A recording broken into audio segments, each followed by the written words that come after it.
सुप्रभात बच्चों, Gopal science coaching centre में आप सबका स्वागत है।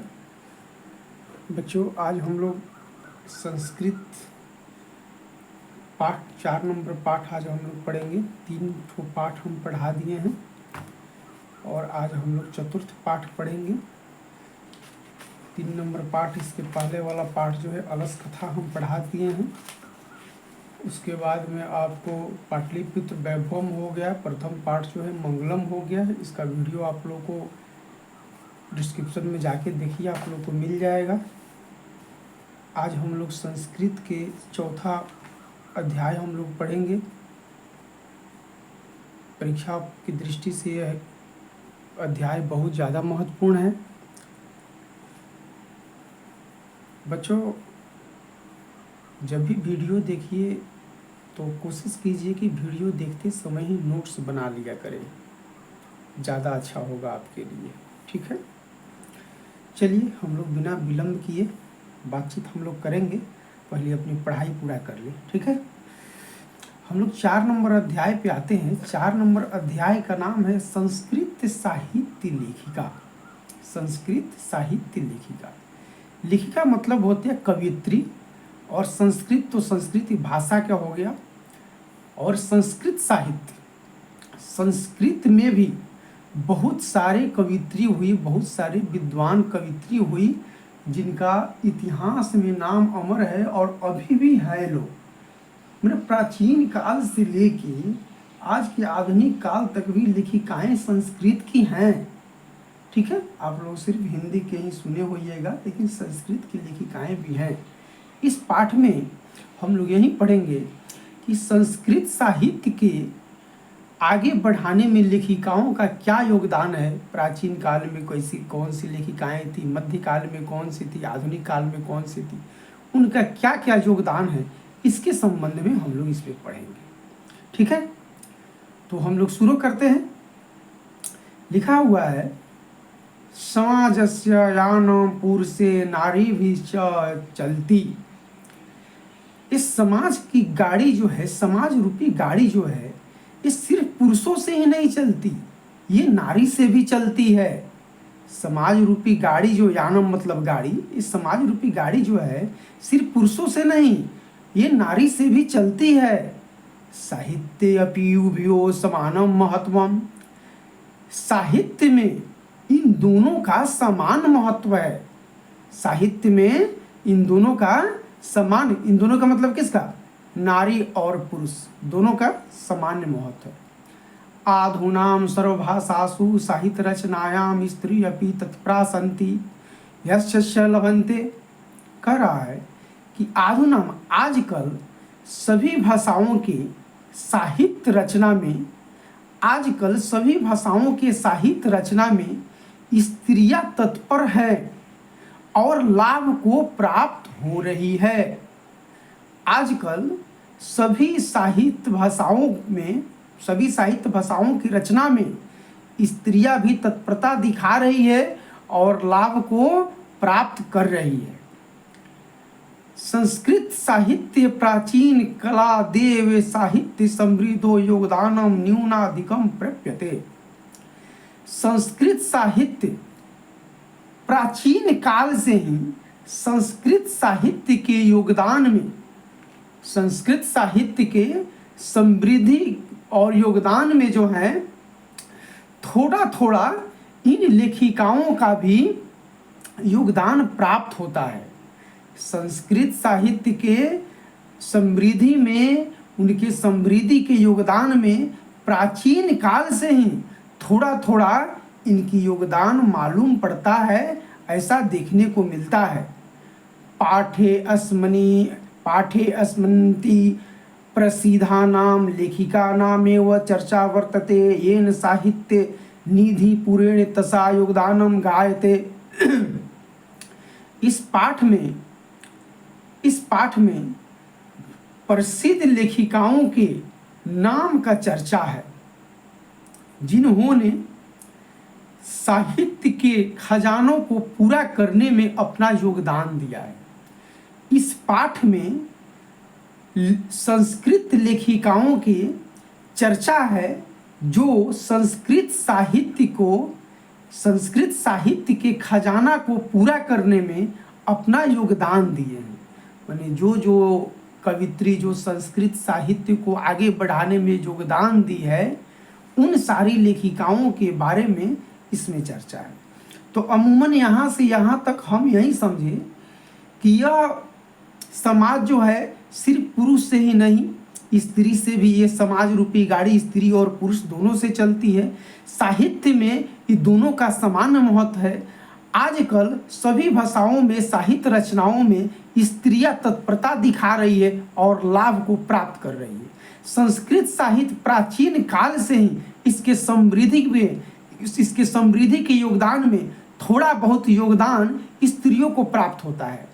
इस पाठ में प्रसिद्ध लेखिकाओं के नाम का चर्चा है जो साहित्य के खजाना को पूरा करने में अपना योगदान दिए हैं। क्लियर यहाँ से यहाँ तक? चलिए अगले पंक्ति की तरफ बढ़ते हैं। विपुलम संस्कृत साहित्यम विभिन्न कविभिः शास्त्र कार्याश्च संवर्धितम।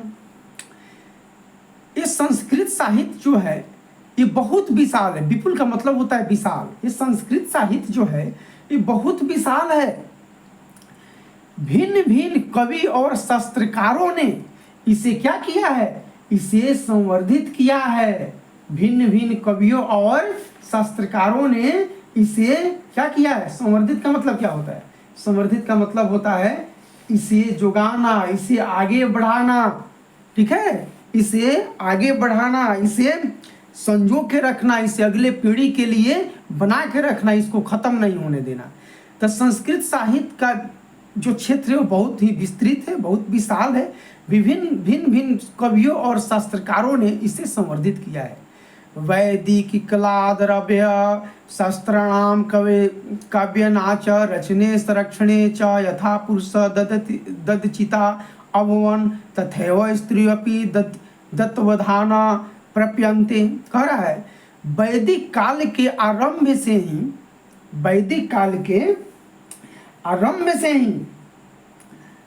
कहा गया भाई, वैदिक काल के आरंभ से ही शास्त्रों और काव्यों की रचना में पुरुष तो दक्षित होते ही थे। पुरुष जो थे वो तो दक्षित होते थे, इनके साथ साथ स्त्रियां भी दक्षित को प्राप्त होती थी। दक्षित का मतलब हो गया है कि नाम को और यश को प्राप्त होती थी। कौन? पुरुष के साथ साथ स्त्रियां भी। कब से? वैदिक काल के आरंभ से।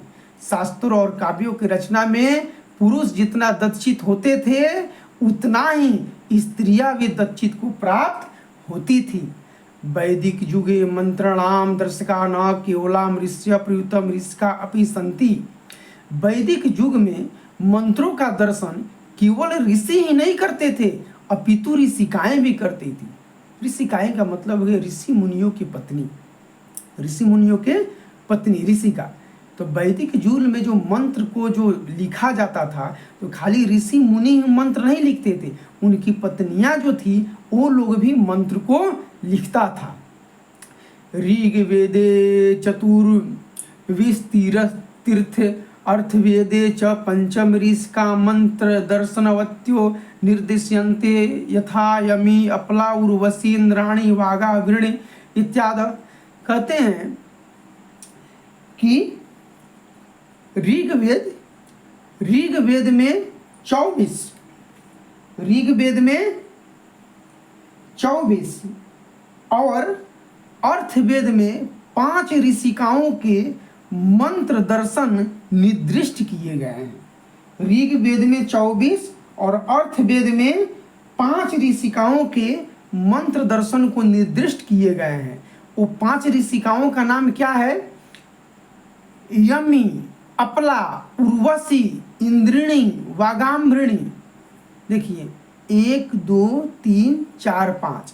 आपसे प्रश्न यहाँ से बनेगा कि अर्थवेद में कितने ऋषिकाओं का मंत्र दर्शन को निर्देशित किया गया है? तो 5। यमी, अपला, उर्वशी, इंद्रिणी, वागाम्भृणी। तो ये ऋग वेद में इनका नाम मतलब उल्लिखित है। ऋग वेद में 24 और अर्थवेद में 5, सॉरी ये अर्थवेद के ऋषिका हैं। अर्थवेद में इनका नाम मिलेगा यमी, अपला, उर्वशी, इंद्राणी और वगारुणी का। ठीक है, अगले पंक्ति की तरफ बढ़ते हैं। बृहदारण्यकोपनिषद्याज्ञवल्क्य पत्नी मैत्रेयी दार्शनिक रुचिमती वर्णिता याम याज्ञवल्क्य आत्मत्व शिक्षति। कहते हैं कि बृहदारण्यक उपनिषद के याज्ञवल्क्य की पत्नी, बृहदारण्यक उपनिषद के याज्ञवल्क्य एक ऋषि हैं, इनकी पत्नी का नाम है मैत्रेयी। इनकी पत्नी जो है मैत्रेयी, ये दार्शनिक विचार के रूप में वर्णित है। इनका दार्शनिक विचारक के रूप में ये वर्णित है, जो याज्ञवल्क्य को आत्मतत्व की शिक्षा देती है। बृहदारण्यक उपनिषद में याज्ञवल्क्य की पत्नी मैत्रेयी है, जो दार्शनिक विचार के रूप में वर्णित है। यह मैत्रेयी जो है याज्ञवल्क्य को आत्मतत्व की शिक्षा देती है। आपसे यहाँ से प्रश्न बनेगा कि याज्ञवल्क्य की पत्नी का नाम क्या था, तो मैत्रेयी। याज्ञवल्क्य को आत्मतत्व की शिक्षा किसने दिया, तो उनकी पत्नी मैत्रेयी नहीं दिया। जनकस्य सभायां शास्त्रार्थ कुशला गर्गी वाचनकवी तिष्ठति सम। जनक के सभा में, राजा जनक जो थे उनके सभा में शास्त्रार्थ कुशला, इसका मतलब हो गया कि जो शास्त्र को करने में कुशल हो, खूब शास्त्रार्थ करती हो, उस शास्त्रार्थ करने में इसमें 2 कवि की कवित्री का नाम आ रहा है, गर्गी और वाचनवी। गर्गी और वाचनवी, तो कुशला, गर्गी और वाचनवी क्या, ये जनक के सभा में बैठती थी। ठीक है, जनक के शास्त्रार्थ करने में कुशल ये गर्गी और वाचनवी जी थी। किसके सभा में बैठती थी जनक? आपसे प्रश्न बनेगा कि गर्गी और वाचनवी किसके सभा में बैठ के शास्त्रार्थ करती थी? तो आपका जवाब होना चाहिए महाराज जनक, राजा जनक के सभा में। महाभारते अपि जीवन पर्यंत वेदांतानुशीलन प्राय सुलभ्या वर्णनम लभ्यते। कह रहा है कि महाभारत में भी जीवन पर्यंत अनुशीलन की परंपरा का सुलभता से वर्णन होता है। महाभारत में भी जीवन पर्यंत वेदांत अनुशीलन की परंपरा का सुलभता से वर्णन होता है, सुलभता से वर्णन होता है। अगले पंक्ति की तरफ बढ़ते हैं। लौकिक संस्कृत साहित्य प्राणे चंत्वारि संकत्व कवित्रीणाम सार्धशतम पदानि स्पष्ट रूपेण इत्यस्तो लभन्ते। कहता है कि लौकिक संस्कृत साहित्य में प्राय 40 कवित्रियों के 50 पद स्पष्ट रूप से इधर उधर प्राप्त होते हैं। लौकिक संस्कृत साहित्य के में 40 कवित्रियों के, लौकिक संस्कृत साहित्य में कितने कवित्री? 40 कवित्रियों के 50 पद, सार्धशतम, आधा, 50 पद जो हैं स्पष्ट रूप से इधर उधर प्राप्त होता है। कहाँ? लौकिक संस्कृत में। लौकिक संस्कृत में 40 कवित्री। तो पूछेगा प्रश्न आपसे कि लौकिक संस्कृत में कितने कवित्रियों के स्पष्ट वहां पे मंत्र जो है आपको देखने को मिल रहा है? तो 40 कवित्रियों के कितने पद? तो 50 पद। 40 कवित्रियों के 50 पद। कहाँ? तो लौकिक संस्कृत साहित्य में। क्लियर? तासु विजयगंका प्रथमा कल्पा वर्तते, जिसमें से विजयगंका जो है वो प्रथम कल्पा है, जिसमें से विजयगंका जो है वो प्रथम कल्पा बताई गई है।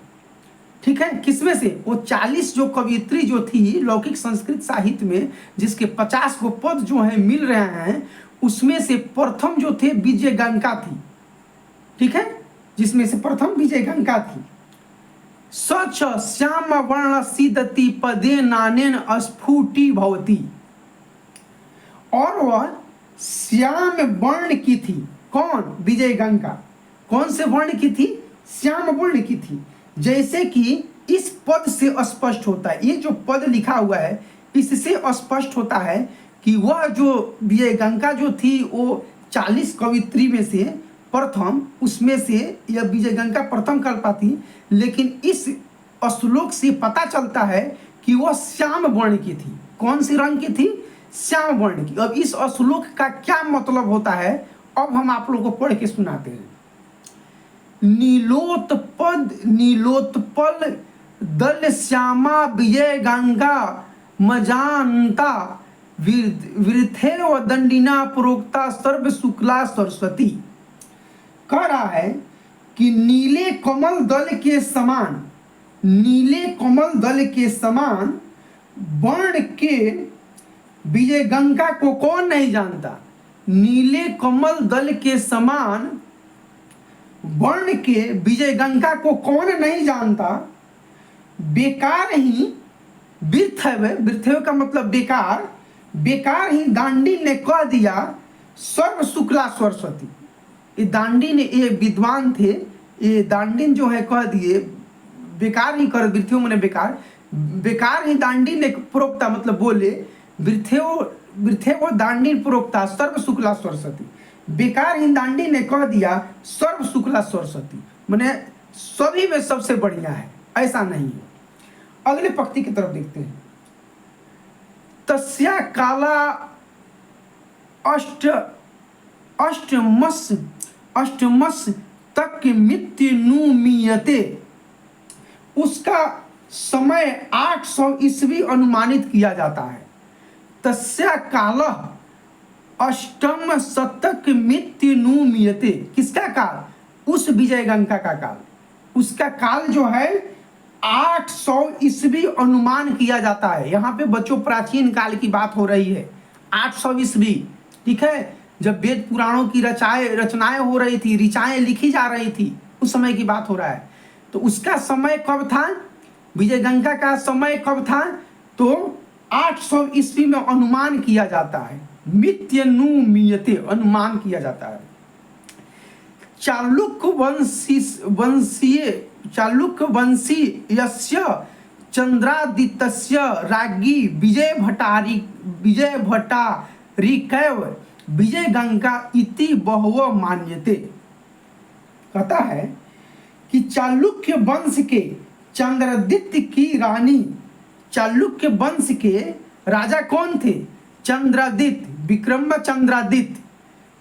चालुक्य वंश के राजा विक्रमचंद्रादित्य, इसकी राज्ञी मैंने इसकी रानी, चंद्रादित्य की रानी विजय भट्टारिका, विजय भट्टारिका ही विजय गंगा थी, ऐसा बहुत लोग मानते हैं।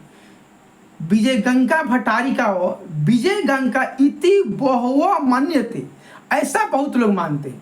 यानी कि ये जो प्रथम कल्पा विजय गंगा जो थी, इसके बारे में कह रहा है कि चालुक्य वंश के चंद्रादित्य की रानी विजय भट्टारिका, यानी कि इसका ये विजय गंगा का एक नाम है विजय भट्टारिका, ठीक है, जो चालुक्य वंश के राजा चंद्रादित्य की रानी है, ठीक है, विजय भट्टारिका रानी है।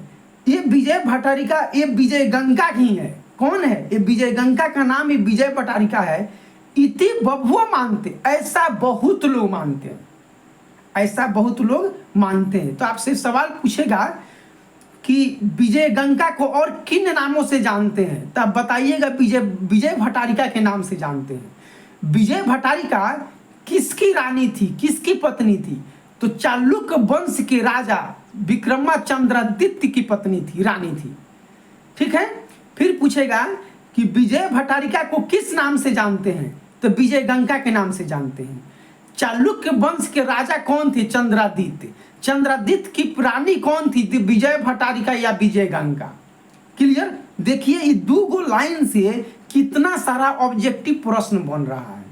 इसीलिए कहते हैं कि जब भी वीडियो देखिए तो शुरू से अंत तक देखिए।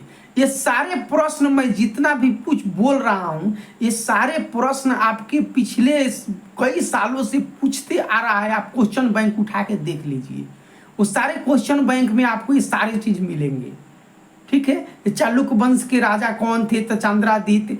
चंद्रादित्य की रानी कौन थी? विजय भट्टारिका। विजय भट्टारिका और किन नामों से जाना जाता है? ये सब चीज पूछेगा।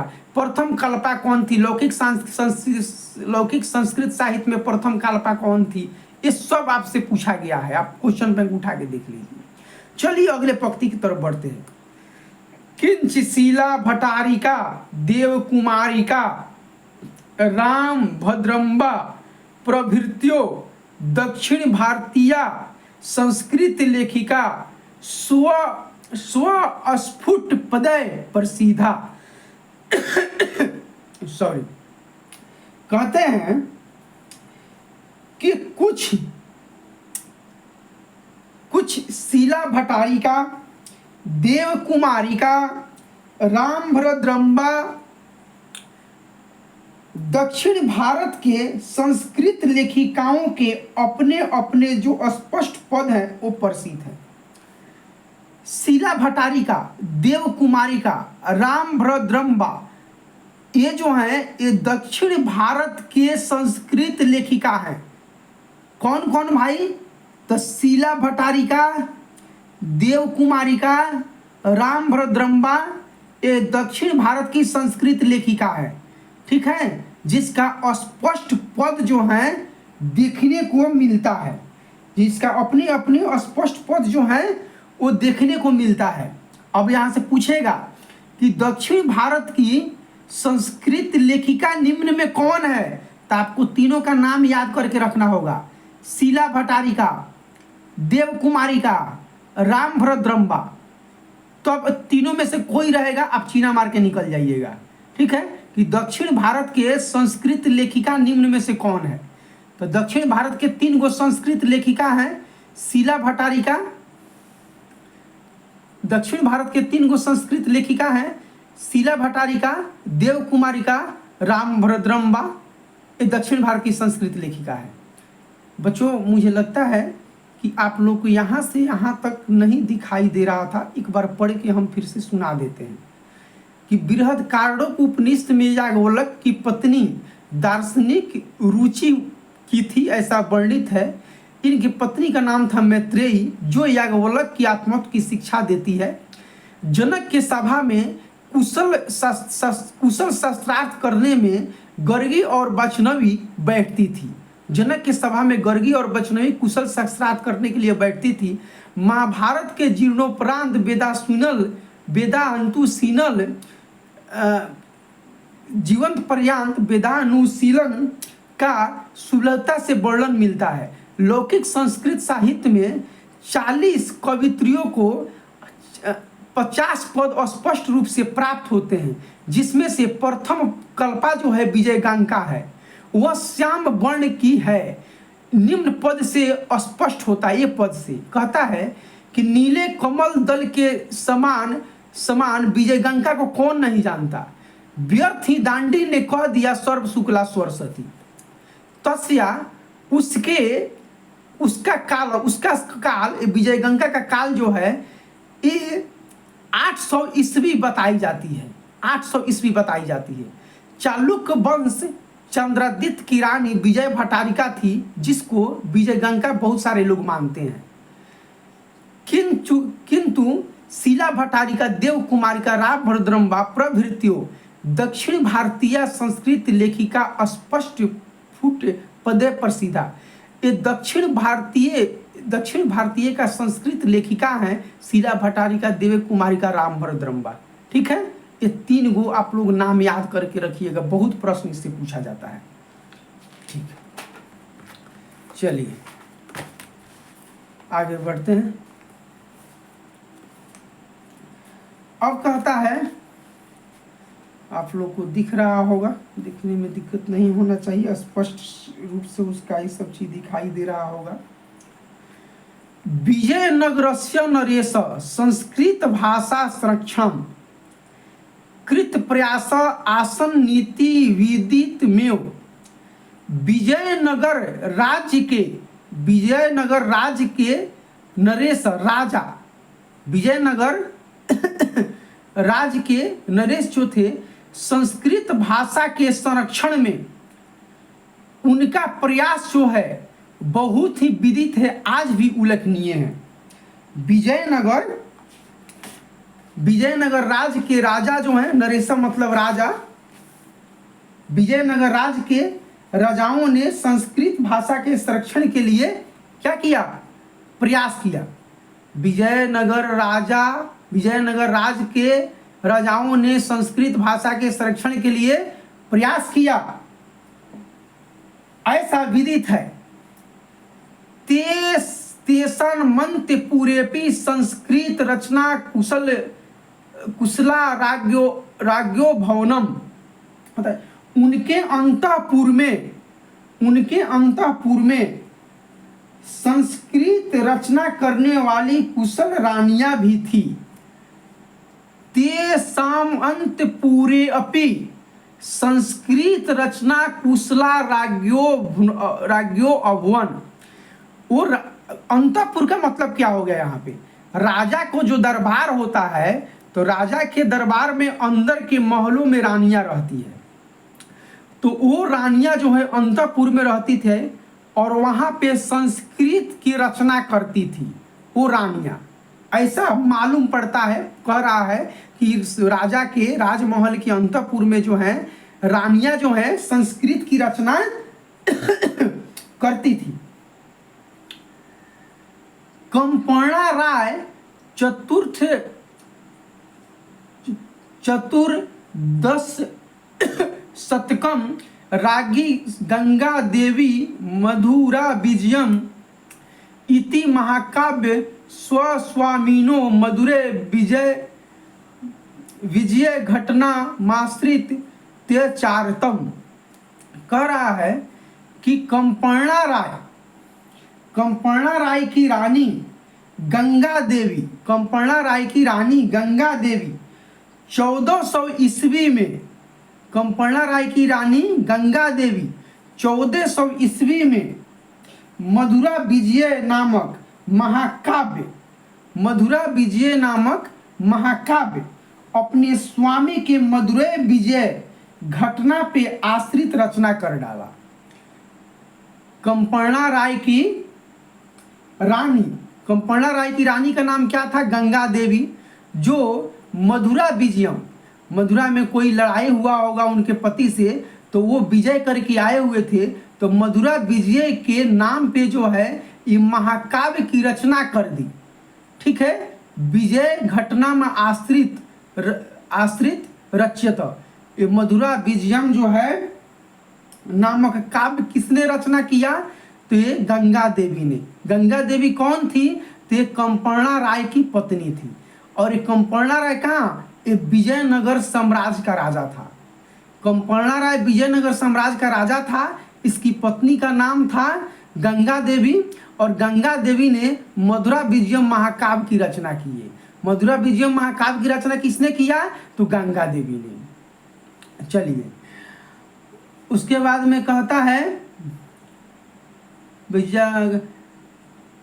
तत्रालंका राणा स्वनिवेश आवर्जको वर्तते।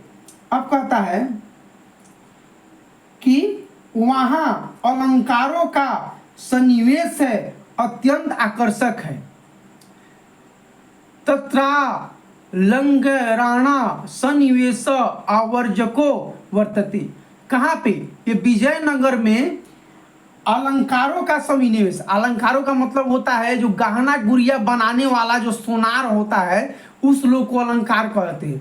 वो लोग वहां पे सोना का गहना गुड़िया बनाने वाले बहुत सारे लोग थे।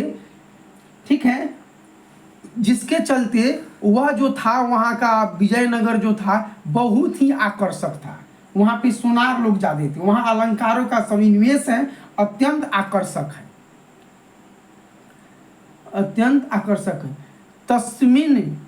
तस्मिन्नेव राज्ये खोष्ट षोडश शतके शासन कुर्वतम अच्युत्या राजस्य राज्ञी तिरुविलंबा वरदाम्बिका परिणय नामक प्रौढ़ चाम्बुक काव्य रचित। अब यहां से देखिए क्या कह रहा है।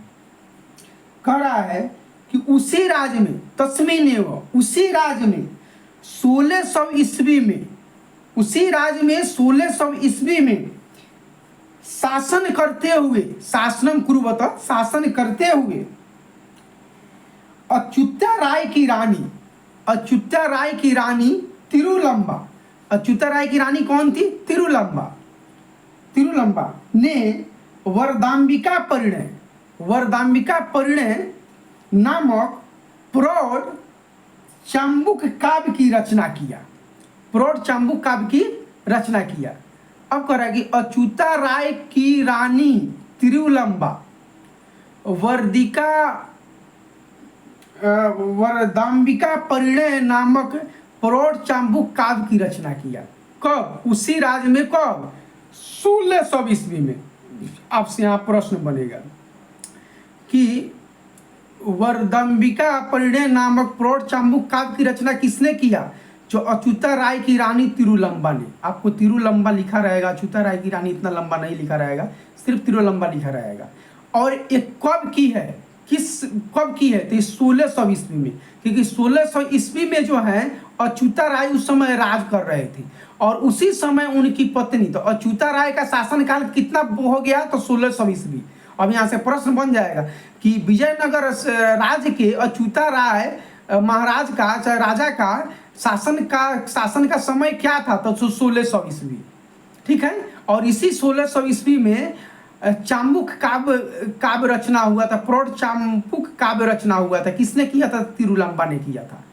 तत्र संस्कृत गद्यस्य छटा समस्त पदवल्या ललित पद विन्यासेन चात्यु शोभते।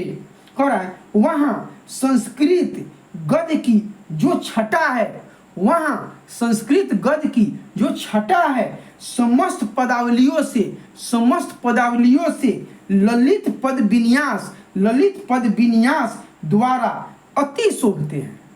वहां संस्कृत गद्य की जो छटा है वो समस्त पदावलियों से ललित पद विन्यास द्वारा अत्यंत शोभते हैं। कहाँ? इनके विजयनगर साम्राज्य में 1600 ईस्वी में, जिस समय तिरुलंबा थी, जिस समय अच्युता राय जिस समय राजा थे, उस समय वहाँ पे संस्कृत का गद्य का जो छटा था एक अलग था, बहुत शानदार। वहाँ पे लोग संस्कृत में वार्तालाप करते थे, संस्कृत संगोष्ठी होती थी और वहाँ पे जो उनकी ललितावली जो था, वो ललित पद विन्यास जो था, वो बहुत ही ज़्यादा चर्चा में रहा है और उससे बहुत लोग मोहित होते थे, सुनने को बहुत ज़्यादा मन करता था। संस्कृत साहित्य प्रयुक्तम दीर्घतम समस्त पद मपी तत्रैव लभ्यते। करा संस्कृत साहित्य में प्रयुक्त बड़े बड़े समस्त पद वहीं से प्राप्त होते हैं। संस्कृत साहित्य में प्रयुक्त दीर्घतम मतलब बड़े बड़े समस्त पद जो हैं तत्रैव वहीं से लभते प्राप्त होते हैं। कहाँ से? ये विजयनगर राज्य से। ठीक है, विजयनगर राज्य से जो हैं संस्कृत में जितने भी प्रयुक्त बड़े बड़े जो पद होते हैं, ये सारे पद वहीं से प्राप्त होते हैं। ठीक है, यहाँ तक क्लियर हो गया। अगला पद आते हैं।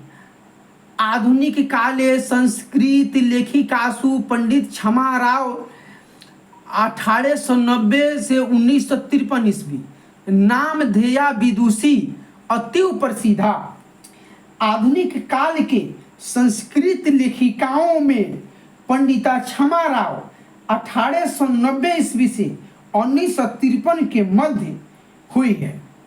आधुनिक संस्कृत लेखिकाओं में पंडित क्षमा राव का नाम जो है, विद्वान के पंडित क्षमा राव विदुषी का नाम जो है 1890 से 1953 के मध्य में इनका नाम आता है।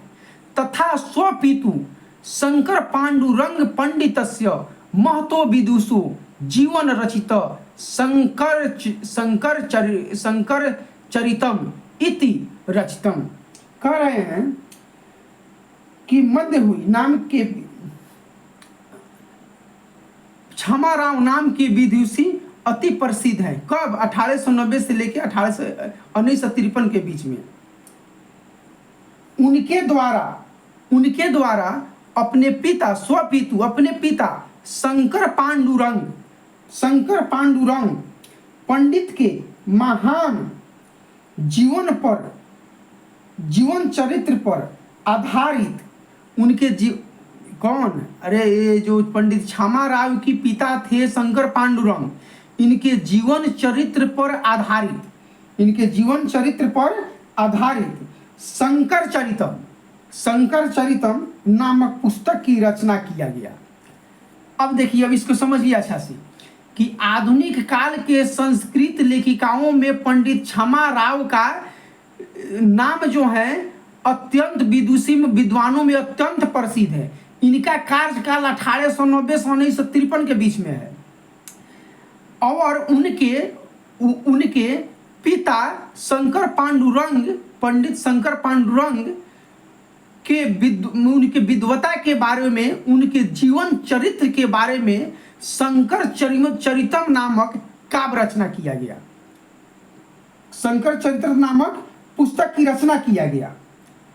कौन से पुस्तक की रचना किया गया भाई? शंकर चरितम नामक पुस्तक की रचना किया गया। ये किसने किया? तो पंडित छमा राव ने। पंडित छमा राव के पिता का नाम कौन था? तो शंकर पांडुरंग।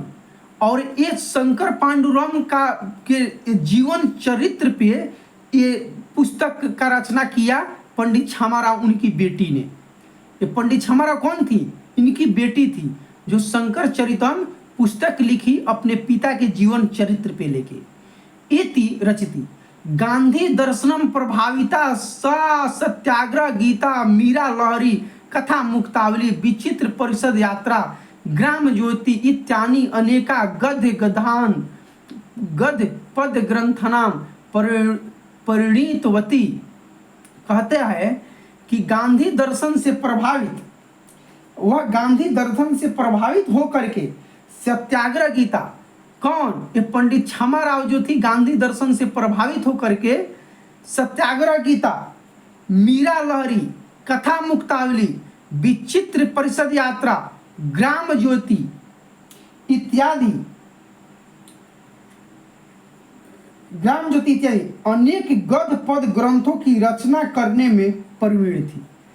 अब देखिए, ये सत्याग्रह गीता, मीरा लहरी, कथा मुक्तावली, विचित्र परिषद यात्रा, ग्राम ज्योति, ये सब किसकी रचना है? ये पंडित छमा राव की रचना है। और आधुनिक काल के संस्कृत लेखिका कौन है? तो पंडित छमा राव। आधुनिक काल के संस्कृत लेखिका कौन है? तो पंडित छमा राव।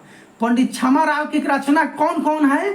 तो यहाँ पे देख लीजिए, सत्याग्रह गीता, गांधी दर्शन से प्रभावित हुए, यानी कि महात्मा गांधी के बारे में वह बहुत सारा बात जानती थी। महात्मा गांधी किस प्रकार से सत्याग्रह आंदोलन चलाए हुए थे, वो चीज जानती थी। तो इनके सत्याग्रह से प्रभावित होकर उसने सत्याग्रह गीता लिखा, मीरा लहरी लिखे, कथा मुक्तावली लिखी, विचित्र परिषद यात्रा, ग्राम ज्योति इत्यादि अनेक गद्य पद लिखने में प्रवीण थी। ठीक है, ये सब उसी का लिखा हुआ है। वर्तमान काले लेखन रतासु कवित्री पुष्पा दीक्षित, बनमाला भवालकर, मिथिलेश कुमारी मिश्र, भर्तिन्यो ओ अनुदितम संस्कृत्यति पूर्यंती। कह रहा है कि इसी वर्तमान समय में लिखने वाली कवित्रियों में पुष्पा दीक्षित।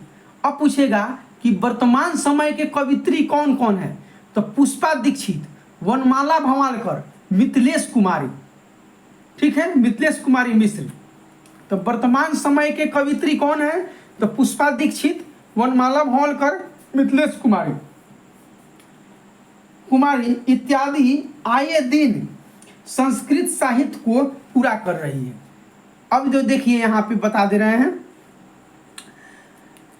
वर्तमान काल में संस्कृत साहित्य के लेखिका का नाम हो गया कवित्री पुष्पा दीक्षित, बनमाला भवालकर, मिथिलेश कुमारी मिश्र। ये लोग आजकल वर्तमान समय में संस्कृत साहित्य को ये लोग पूरा कर रहा है। प्राचीन काल में किसने किसने पूरा किया भाई? तो प्राचीन काल में यहाँ से नाम आप समझ लीजिए। प्राचीन काल में आपके आ गया वैदिक युगे ऋषिका, ऋग्वेदे चतुर्दशम, संस्कारा कंचना पुरुषा दधिचु सुस्त्रपी तत्वदा मंत्रणाम दर्शनम क्यों ऋषिया पितुरिष्का भी, उस समय ऋषिया भी थी। वृद्धकार याज्ञवल्क्य की पत्नी मैत्रेयी थी। उसके बाद में लौकिक संस्कृत साहित्य में जनक के सभा में गर्गी और वैष्णवी, ये पुराने समय की बात आ रहा है, प्राचीन काल में। बृहदारण्यक उपनिषद में याज्ञवल्क्य की पत्नी मैत्रेयी जनक के सभा में गर्गी और वैष्णवी, ठीक है। और लौकिक संस्कृत साहित्य में इसमें आता है विजय गंगा का नाम आता है। और फिर उसके बाद में चालुक्य वंश की रानी जो थी विजय भट्टारिका, यानी कि वही विजय गंगा। और उसके बाद में शीला भट्टारिका, देव कुमारिका, राम भद्रम्बा, और ये सारे ये दक्षिण भारतीय संस्कृत लेखिका थी। शीला भट्टारिका, देव कुमारिका, राम भद्रम्बा दक्षिण भारतीय संस्कृत लेखिका थी। अच्छा, उसके बाद में विजयनगर साम्राज्य में कंपना राय की पत्नी थी। उसके बाद में आपको कंपना राय की पत्नी गंगा देवी थी, मधुरा विजय काव्य की रचना की। उसके बाद में अच्युता राय की रानी तिरुलंबा थी, जिसने प्रौढ़ चंबुक काव्य की रचना किया। उसके बाद में आधुनिक काल में आ जाइए। आधुनिक काल में क्षमा पंडित राव थी, जो 1890 से 1953 तक। और इनके पिता का नाम शंकर पांडुरंग था, जो अपने पिता के जीवन चरित्र को लेकर शंकर चरित्र पुस्तक लिखी थी। गांधी दर्शन से प्रभावित होकर के कौन, पंडित क्षमाराव ने सत्याग्रह गीता, मीरा लहरी, कथा मुक्तावली, विचित्र परिषद यात्रा, ग्राम ज्योति इत्यादि अनेक गद्य पद लिखने में प्रवीण थी। वर्तमान काल में संस्कृत साहित्य को बढ़ाने में पुष्पा दीक्षित, वनमाला भवलकर, मिथिलेश कुमारी, ये लोग अभी बढ़ा रहा है वर्तमान काल में। अब इसका ऑब्जेक्टिव और सब्जेक्टिव जब कराएंगे तो आप लोग को और अच्छा से समझ में आ जाएगा। फिलहाल अभी हम भावार्थ आप लोग को बता देंगे, ठीक है। वीडियो अच्छा लगा होगा तो लाइक कीजिए, कमेंट कीजिए, चैनल पे नए हैं तो सब्सक्राइब कीजिए। जय हिंद, जय भारत।